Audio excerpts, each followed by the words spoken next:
This channel does not promote any violent, harmful, or illegal activities. All content provided by this channel is meant for an educational purpose only.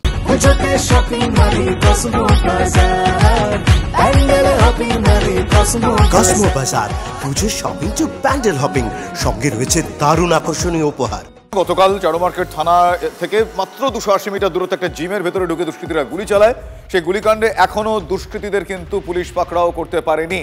গুলিকাণ্ডের একদিন পরেও খোঁজ নেই 4 দুষ্কৃতীর। কি কারণে gym মালিকের target, ব্যক্তিগত শত্রুতা, নেপথ্য, অন্য কিছু, এই যাবতীয় বিষয়গুলো এই মুহূর্তে উঠে আসছে। আমার সহকর্মী সুশোভন আমার সঙ্গে টেলিফোন লাইনে রয়েছে। সুশোভন, আমি জানতে চাইবো যে এখনো পর্যন্ত সিসিটিভি ফুটেজ দেখে দুষ্কৃতীদের কতটা কাছাকাছি পুলিশ যেতে পেরেছে, এখনো পর্যন্ত কি আপডেট? তার কারণ গতকাল ঘটনাটি ঘটেছে, ইতিমধ্যেই 24 ঘন্টা পেরিয়ে গিয়েছে, 4 দুষ্কৃতীর মধ্যে একজনকেও পুলিশ এখনো পাকড়াও করতে পারেনি। সিসিটিভি যেগুলো দেখা হচ্ছে সেখানে কোনো দুষ্কৃতীদের দেখতে পাওয়া যায়নি। তার কারণ যে জিম, সেই জিমের যে একেবারে বাইরের অংশ বা একেবারে রাস্তার, সেখানে কোনো সিসি ক্যামেরা নেই। আর যেই জায়গা দিয়ে তারা পালিয়ে গেছে, যদি রাস্তার সিসি ক্যামেরা দেখতে যাই, সেই রাস্তা ব্যবহার করেনি যেখানে সিসি ক্যামেরা রয়েছে। অর্থাৎ যে রাস্তা একেবারে নির্জন এবং ভেতর দিক থেকে বেরোনো যায় একেবারে বাড়ির পাশ দিয়ে বা গলি দিয়ে, সেই জায়গায় সিসি ক্যামেরা নেই আর সেই রাস্তায় ব্যবহার করেছে। তাই পুলিশ অনুমান করছে যে এটা একেবারে রেকি করা ছিল এবং রেকি করা ছিল বলে। ধন্যবাদ সুশোভন, ধন্যবাদ। সরাসরি সরকারি প্রকল্পের কাজ তারা করেছেন, করলেও কোটি কোটি টাকা বকেয়া থেকে গিয়েছে। ঠিকাদারদের ক্ষোভের আগুন কিন্তু জ্বলছে।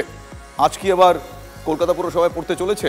তার কারণ সেখানে ঠিকাদারদের বকেয়ার চিত্রটা কেমন সেটা জানা দরকার। ঠিকাদাররা টেন্ডার প্রক্রিয়াতে সেই বিষয়টা অংশগ্রহণ করছেন না এখনো পর্যন্ত, তাদের তরফ থেকে তেমনটা ইঙ্গিতে কিন্তু পাওয়া যাচ্ছে। আর সময় মতো প্রকল্প দিনের আলো দেখবে কিনা সে বিষয়টাও এই মুহূর্তে সংশয়ের মুখে। ফলে অনিশ্চয়তার মেঘ ঘনীভূত হচ্ছে।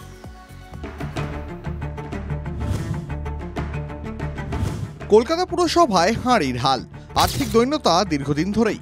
যে সমস্যা আরও প্রকট ঠিকাদারদের বকেয়ায়। বিভিন্ন প্রকল্পে কাজ হলেও 4-5 বছর ধরে বিলের টাকা মেটানো হয়নি। অর্থ বিভাগের তথ্য বলছে বর্তমানে বিভিন্ন কাজ বাবদ প্রায় 950 কোটি টাকারও বেশি পাবেন ঠিকাদারেরা। পুরসভা সিভিল ইঞ্জিনিয়ারিং বিভাগের তথ্য বলছে নিকাশি ও রাস্তার কাজ করা ঠিকাদাররা এর মধ্যে প্রায় 55% টাকা পাবেন। বর্তমানে কিছু টাকা দেওয়ার চেষ্টা চলছে বন্ধ থাকা প্রকল্পের কাজ চালুর উদ্দেশ্যে। বকেয়ার মাত্র 30% হাতে ধরানো হচ্ছে, কিন্তু তাতে ঠিকাদারদের ক্ষোভ দমানো যাবে কি? কি করে কাজ আমরা টেন্ডারে অংশ নেব, আমরা সেই কনফিডেন্স পাচ্ছি না। পুরসভা কি করে টাকা দেবে আমরা সেটাই বুঝতে পারছি না। তো সব টাকা আটকে রয়েছে সমস্তটাই। আমি তো বলছি 21-22 থেকে আমরা যা কাজ করছি আমরা কোনো টাকা পাইনি। কতদিন ধরে কাজ বাকি, এই টাকা বাকি? 19-20 থেকে চলছে, টাকা পাওয়া যাচ্ছে না। কাজকর্ম সারা হয়েছে কিন্তু টাকা পেমেন্ট পাওয়া যাচ্ছে না। আমি কোনো টেন্ডারে অংশ নিচ্ছেন না। গত বছর নভেম্বরে প্রায় 24 কোটি টাকার বকেয়া থাকায় নিকাশির কাজ বন্ধ করে চলে যায় এক বেসরকারি সংস্থা। বকেয়ার প্রভাব পড়েছে বিভিন্ন বিভাগের কাজে। কেন নেবে তারা? তারা তো পয়সার জন্য করতে এসছে। আর নিম্নমান, অতি নিম্নমান, তার থেকে নিম্নমান, আর কত নিম্নমানে যাবে? তাদেরও তো একটা বিবেক বুদ্ধি কাজ করছে, ফলে স্বাভাবিকভাবে তারা কাজ করতে চাইছেন। পুরসভায় সাময়িকভাবে আর্থিক অভাব হয়, আবার আদায় বাড়লে আর্থিক অভাব কমে। তো সেটা কম বেশি এইটা পুরসভার একটা অর্থনৈতিক চরিত্র। কারণ আমাদের ভারতবর্ষের মতো দেশে যেখানে কেন্দ্রীয় সরকার থেকে রাজ্য সরকার সবাইকেই ঋণ নিতে হয়, তা সেখানে পুরসভার তো আর্থিক অভাব থাকবেই। স্বাভাবিকভাবেই প্রশ্ন উঠেছে, কলকাতা পুরসভা যেখানে অর্থ সংকটে ভুগছে, কেন অপব্যয় করছে? আর যে কারণে কোনো ঠিকাদারদের বিল সঠিক সময় দিতে পারছে না।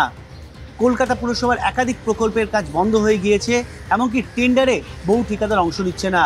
সব মিলিয়ে বিপাকে কলকাতা পুরসভা। জেলায় জেলায় ঠিকাদারদের বিপুল অঙ্কের বকেয়া নিয়ে তথ্য সামনে আসছে। শুধুমাত্র পশ্চিম মেদিনীপুরেই 500 কোটিরও বেশি বকেয়া। 100 দিনের কাজ সঙ্গে পথশ্রী প্রকল্পের 2টি পর্যায়ে গত 4 বছরের কাজের টাকা মেলেনি দাবি ঠিকাদার সংগঠনের। প্রবল সংকটের মুখে দাঁড়িয়ে ঠিকাদারেরা সরকারি প্রকল্প থেকে মুখ ফেরানোর কথা ভাবছেন।